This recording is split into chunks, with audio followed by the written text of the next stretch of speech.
Is Coach Michael Malone. Coach, what's up, man? Long time no talk. How are you? Long time is right, man. I'm doing okay. Good to be on with you guys again. You been all right? We've been all right. We've just been waiting for this, waiting for you to come on and rap with us a little bit. Before we jump deep in it, Coach, you mentioned it at Media Day. I know there was a little bit of an accident, a minor, ding up there. Hopefully the wife, girls, everything okay? You doing all right? Yes, doing well. Actually, after practice today, Ryan Bowen and myself have to go down to the police station and look up a lineup card. Wow. Try to catch the guy who did this, man. So thanks for all the help from the Denver police, and we'll see if we can find out who's responsible. Yeah, I can vouch for Dempsey. He was on the show with us, Coach. So if they stick his picture in there, yeah, be careful with that. I think I asked you this before that last home game here. Any surprises for you during this training camp so far? I know I wouldn't say anybody that really surprised me. I think you look at all of our guys that have gotten a chance to play in the 5 preseason games, and it was unfortunate that we had some of the injuries that we had, and we were not able to get our starting group more minutes together. But overall, I thought guys played well, played hard. We improved as the preseason went on. After 2 ugly losses against OKC and Chicago, I thought we played much better. Phoenix, Clippers, Golden State to finish off the preseason, but I can't say there were any surprises. I thought Zeke Naji played really well, but Zeke was here a ton this summer, and I'm not surprised that he had a good preseason. Ish is the 13-year NBA vet. He went out there and hooped and played well and helped us win a few games late in those preseason games.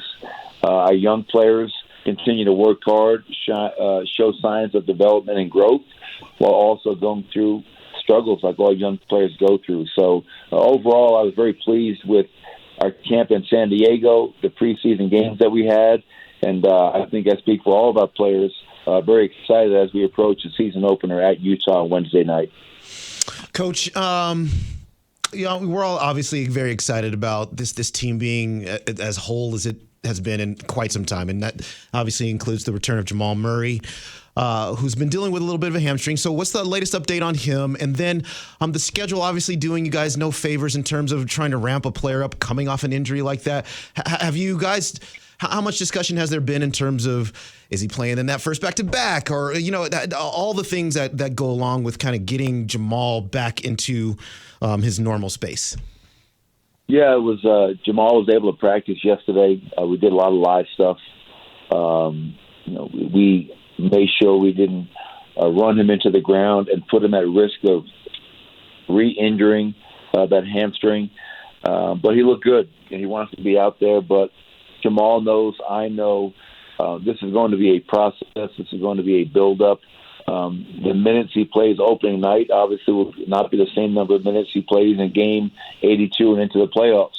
This is something that we have to be smart about and continue to have a big picture approach.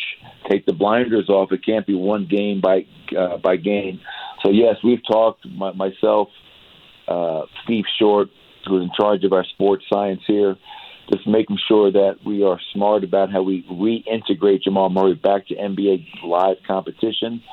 And, we'll be smart about it. And the one thing we don't want to do is overdo it and have him be out for 6 weeks because of a soft tissue injury like a hamstring. So we're going to be really smart about this. And Jamal may get frustrated early on because he's dying to get out there and play and help us. But, again, this is a long season, and we have a lot of games to be played. Coach Malone is our guest. He is joining us on the Colorado Discount Heating and Cooling Hotline. Nuggets season opener Wednesday at Utah. You'll hear it right here on these airwaves. Coach, same sort of question. I know different injuries, but it is something that lingers. And the history of Michael's back with young Michael Porter Jr., same sort of thing, limited, not tunnel vision, playing the long game here. It's a long 82-game season. Yeah, yes and no. The reason I say yes is because, Michael's had 3 back surgeries. He played 9 games last season and was out the rest of the year. So, yes, we have to be smart and careful about the load we're placing on Michael, his back, and we want to get him healthy throughout the season. He's a very important piece to what we're trying to do. The reason I say no is because you look at Michael in the preseason, he played all 5 games. He played very well, averaged 14 points a game in only 19 minutes of action. But more importantly, he shot 50 from the field. He shot 48 from 3. He shot 83 from the foul line. Those are numbers that we're accustomed to seeing from Michael Porter, how efficient we know he can be. He came to me during the preseason saying, listen, I know you're probably planning to hold me out one of these games like everybody else, but he goes, Coach, I feel great, and I'd rather play in all 5 to maintain my rhythm. So we'll be smart about it. We open up with, as crazy as it sounds, we're opening up with 3 and 4, with that third game being our home opener after playing in Golden State. But then we go right back on the road to play at Portland. So that's 4 games in 6 nights. So we'll be smart about how we approach it. But I'm really excited for Michael and proud of him because he's healthy, he's moving well, and knock on wood, that back does not appear to be an issue at the moment. So thank goodness for that. Coach, we had last week Bruce Brown on, I think Friday, and what this show's kind of adopting. We just love him. We love his effort on the offensive end. He's always moving defensively. He's just always moving, doesn't back down. Whether you've got him guarding a 1 or a 3 or a 4, I mean, he just competes. When you brought him in here, when you got him in here, did you realize what you'd got in Bruce Brown and how excited now, having had 2 or 3 weeks to work with him, to see the kind of player that you think he can be? Yeah, well, I think all the Nugget fans out there are going to love Bruce for his on-court performance, but I think they're also going to love him because Bruce is the biggest country fan on our team. If you were at our practices in San Diego, there's country music blaring in the gym one day, and there was Bruce's playlist. So he's a country guy, which is pretty interesting in and of itself. But I'm not surprised at Bruce. I think we got a steal in Bruce Brown. I think after the first day of free agency, when he was still on the board, I couldn't believe it. And, my message to Calvin was, this is a guy that we need. This is a guy that's going to help us on both ends. I had watched his 4 games in the playoffs against the Boston Celtics, and yes, they lost. Yes, they got swept. But Bruce's effort in guarding a guy like Jason Tatum, an NBA All-Star, All-NBA type player, was incredible. His ability to impact the game without having the ball in his hands, which is how we play, is incredible. His toughness, his versatility. We started him at the point guard a few of our preseason games. He can play 1, 2, and 3, and 4, and he can guard each of those positions as well.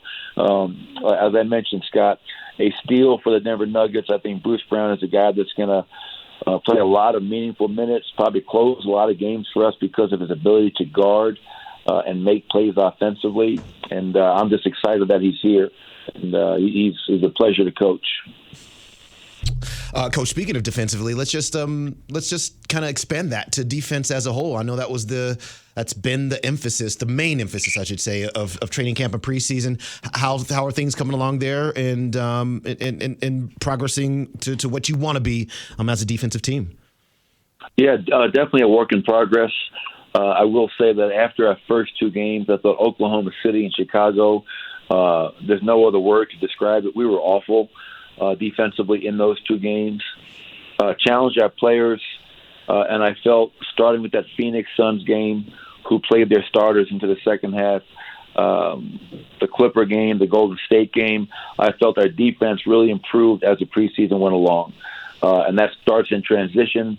From the transition, it goes into defending your paint, and then the defending the three-point line, and then rebounding. So there's definitely room for improvement.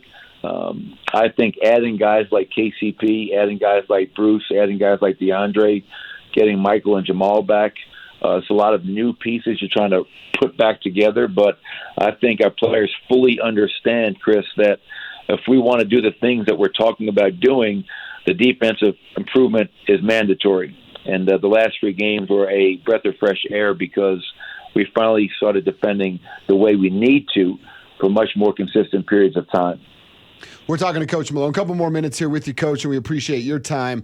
I want to ask you about Ish Smith as well. It's somebody we got to talk to on Media Day down there, and the 3 of us all really liked him. And in the evolution of what Bones Highland, we all hope could be, How much is Ish, who, it's going to be times where he's probably not on the floor as much as a player would like to be, but his leadership, his savvy, and basketball IQ, you got to love that for the development of a guy like Bones. Yeah, I'm glad you asked about Ish because I think people, understandably so, talk about, we traded Monte and Will and we got back Contavious Caldwell-Pope. And no one really talks about Ish. Ish is a 13-year vet. He's been around the block a few times. He came to Denver with his family in early August, was in the gym every day. He sets a great example for our young players. And Bones Highland, who's a second-year pro, can just learn so much from following Ish's example and listening to him. Similar type players, speedy, fast. Ish fully understands how to use his quickness to his advantage. I'm a huge fan of Ish. I was with him in Golden State years ago when I was an assistant. And everybody you speak to in the NBA who's ever been around Ish, they all say the same thing. If you need him to play 15 minutes a night, he can go out there and do that. If he's not going to play, he's going to be a great veteran and be positive and set a great example for the other guys. And he always stays ready. He's a coach's dream, and we saw it at some of the games in the preseason. He went out there and made big play after big play. He's never afraid of the moment, and he always stays ready, both mentally and physically. And I'm thrilled that he's a part of our team, and I know he's going to help us a lot this season. And you guys have got now, and listen, the core of this team is still rather young. I know they've been around. They played a handful of years together. But with Ish Smith, DeAndre Jordan, and Uncle Jeff coming back again, your veteran leadership, and I'm a big believer in that, I think your veteran leadership is outstanding. Yeah, Jeff being a second-year player for us in year 16, DeAndre, and I think DeAndre and Jeff should get their own show or podcast. But those guys are like the odd couple. They're hilarious, but they're like best friends. But Ish, DeAndre, Jeff, even KCP, those guys have been tremendous in terms of veteran leadership, veteran presence, engaging with guys, using their voice, connecting players. That's another thing that's, I think, undervalued is the ability to connect players and get guys together. And then I also think, Nikola, this is my 8th year. This is Nikola's 8th year. And I think he's, that's something that he continues to grow in terms of being a leader, knowing full well that this is his team. And when he speaks, he has the respect and the ears of everybody in that locker room. And so I do think we have a tremendous culture, tremendous locker room. The players that Calvin has added via draft, free agency, and trades all fit that. And I'm excited. I know that this year is going to be it's everybody out there assumes Michael and Jamal are back. We're going to be ready to go from game one. This is going to be a work in progress. You don't miss as many days and games as Jamal does and come back and be the player that everybody wants him to be day one. So I just ask for everybody to be patient with that because we're going to keep working our butts off. But the schedule early is really, really tough, and we're integrating players that were out with injury as well as brand new players to our team, and that chemistry doesn't happen overnight. And Scott, you know that from being around some great teams in your time. Yeah. That's we've definitely been preaching that on these airwaves for sure about patience. Giving especially these players who haven't played. Jamal hadn't played in. How many? What was it? How many days? 539 days. 539 days until he played that one game. Yeah. They said right before training camp it was 539 days, and then unfortunately he has the hamstring issue, so now his preseason is cut. Instead of playing 4 of the 5 games, he only plays in 2 games. Jamal Murray only got 27 minutes of action in the preseason.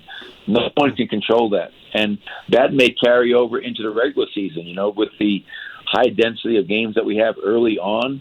Again, as I mentioned earlier, we're going to be smart with Jamal Murray. So, but I am excited. This group has a different feel about them, and I really enjoy being in the gym with these guys every single day. They have worked extremely hard. They are really working on coming together as a group, and it's just exciting now that on Wednesday night we get to start this all for real. And I couldn't be doing it with a better group of guys.